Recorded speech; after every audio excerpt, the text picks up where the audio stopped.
Assalamualaikum warahmatullahi wabarakatuh. Perkenalkan, nama saya Nandito Setiawan.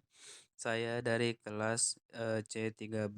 Saya akan membawakan materi tentang zakat fitrah. Pengertian zakat fitrah yaitu secara bahasa, zakat fitrah berasal dari dua kata, yaitu zakat yang berarti membersihkan dan fitrah yang berarti suci. Jadi, zakat fitrah dapat diartikan sebagai zakat yang bertujuan untuk membersihkan diri dan mensucikan diri.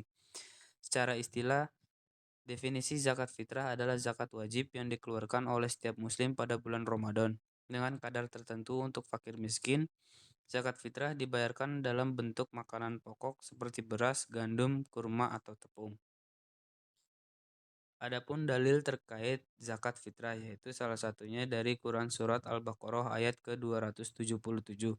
Masih dikutip dari sumber yang sama, dalam surat Al-Baqarah 277 mengungkapkan pentingnya zakat fitrah yang merupakan salah satu wujud syukur dan bagi muzaki yang zaki akan dapat balasan pahala, tiada rasa takut dan tidak bersedih hati. Bismillahirrahmanirrahim. Innal ladzina amanu wa amilus solihati wa aqamus salata wa atuz zakata lahum ajruhum inda rabbihim wala khawfu alaihim walahum yahzanun, yang artinya sungguh orang-orang yang beriman mengerjakan kebajikan, melaksanakan sholat dan menunaikan zakat, mereka mendapat pahala di sisi Tuhannya. Tidak ada rasa takut pada mereka dan mereka tidak bersedih hati. Rukun zakat fitrah. Yang pertama adalah niat. Hendaknya membaca niat ini untuk menjadi pengingat bahwa kita berzakat semata-mata hanya untuk Allah Subhanahu wa taala. Yang kedua adalah pemberi zakat. Pemberi zakat disebut muzaki adalah orang yang berkewajiban untuk membayar zakat. Syarat muzaki adalah Islam, merdeka, dewasa, tidak memiliki hutang, dan memiliki harta yang cukup. Yang ketiga adalah penerima zakat. Penerima zakat atau mustahik adalah orang-orang yang berhak menerima zakat. Yang keempat, ada harta yang dizakatkan. Harta yang hendak dizakatkan seperti uang dan beras. Zakat fitrah bisa dibayarkan dalam bentuk makanan pokok maupun uang tunai yang setara. Karena di Indonesia makanan pokoknya adalah beras, maka pembayarannya bisa memakai beras. Besaran zakat fitrah yakni 1 sa'. Makanan pokok di daerah maupun negara masing-masing. Besaran 1 sa' yaitu setara dengan 2,5 kg atau 3,5 liter beras. Syarat zakat fitrah. Syarat wajib ada yang pertama adalah beragama Islam dan merdeka. Yang kedua, menemui 2 waktu yaitu di antara bulan Ramadan dan Syawal walaupun hanya sesaat. Mempunyai harta yang lebih daripada kebutuhannya sehari-hari untuk dirinya dan orang-orang tanggungannya pada hari raya dan malamnya. Syarat yang tidak wajib yaitu adalah 1 orang yang meninggal sebelum terbenam matahari pada akhir Ramadan. Yang kedua, anak yang lahir selepas terbenam matahari pada akhir Ramadan. 3 orang yang memeluk agama Islam sesudah matahari terbenam pada akhir Ramadan. 4 tanggungan istri yang baru saja dinikahi selepas matahari terbenam pada akhir Ramadan. Orang-orang yang berhak menerima zakat yaitu yang pertama adalah fakir.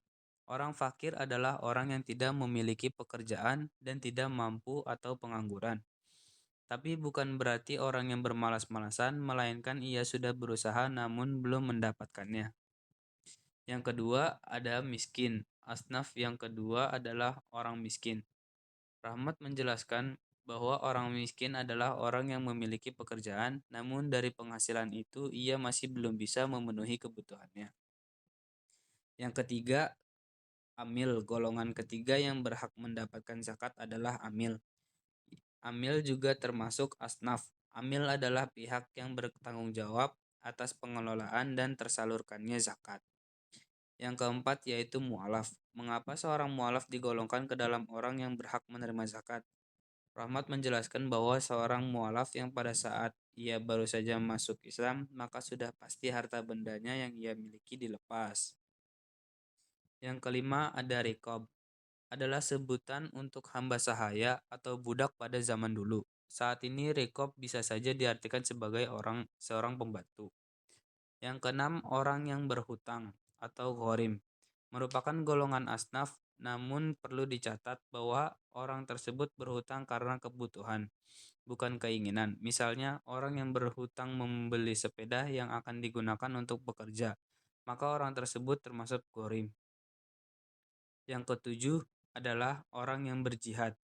Pada zaman dahulu, orang yang jihad fisabilillah adalah orang-orang yang berperang. Namun saat ini jihad diartikan sebagai orang yang berjuang di jalan Allah. Dalam hal pendidikan misalnya seperti guru ngaji.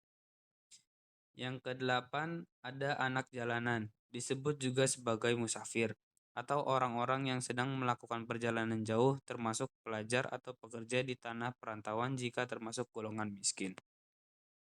Orang yang tidak berhak menerima zakat. Yang pertama adalah keturunan Rasulullah Shallallahu Alaihi Wasallam. Golongan yang pertama adalah mereka yang merupakan keturunan Rasulullah. Yang kedua, sanak keluarga orang yang berzakat. Sanak keluarga memiliki kewajiban untuk saling menafkahi dan membantu. Contohnya ayah, ibu, kakek, nenek, anak, cucu, suami, istri, saudara kandung, dan sebagainya. Yang ketiga adalah orang kaya.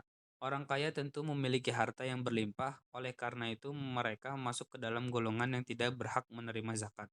Soalnya mereka mampu untuk memenuhi kebutuhan sendiri dan keluarganya. Yang keempat ada orang yang tidak beragama Islam, sebab zakat adalah hak Allah Subhanahu wa taala yang harus diberikan kepada orang-orang yang beriman. Hikmah zakat. Yang pertama ada zakat fitrah menyucikan jiwa. Yang kedua memperoleh keberkahan harta. Yang ketiga sarana menjalin kepedulian dan silaturahim. Yang keempat sebagai bentuk rasa syukur kepada Allah Subhanahu wa taala. Yang kelima berbagai kebahagiaan sesama umat muslim dan keenam ada membersihkan diri dari perbuatan yang sia-sia. Kesimpulannya adalah zakat fitrah adalah kewajiban umat Islam yang harus dibayarkan pada awal bulan Ramadan sampai menjelang Idul Fitri. Zakat fitrah memiliki beberapa kesimpulan, di antaranya zakat fitrah bertujuan untuk membersihkan diri dari dosa dan kesalahan yang dilakukan selama menjalankan ibadah puasa. Zakat fitrah juga bertujuan untuk membantu orang yang kurang mampu menikmati hari raya dengan layak. Zakat fitrah dapat dibayarkan dalam bentuk makanan pokok atau uang tunai. Besaran zakat fitrah adalah 2,5 kg atau 3,5 liter makanan pokok per jiwa. LAS atau Basnas, Badan Amil Zakat Nasional, zakat fitrah memiliki banyak keutamaan yang dapat membawa manfaat bagi kita, baik secara spiritual maupun sosial. Terima kasih. Mungkin itu pembawaan dari saya tentang pembawaan materi tentang zakat fitrah. Terima kasih. Wassalamualaikum warahmatullahi wabarakatuh.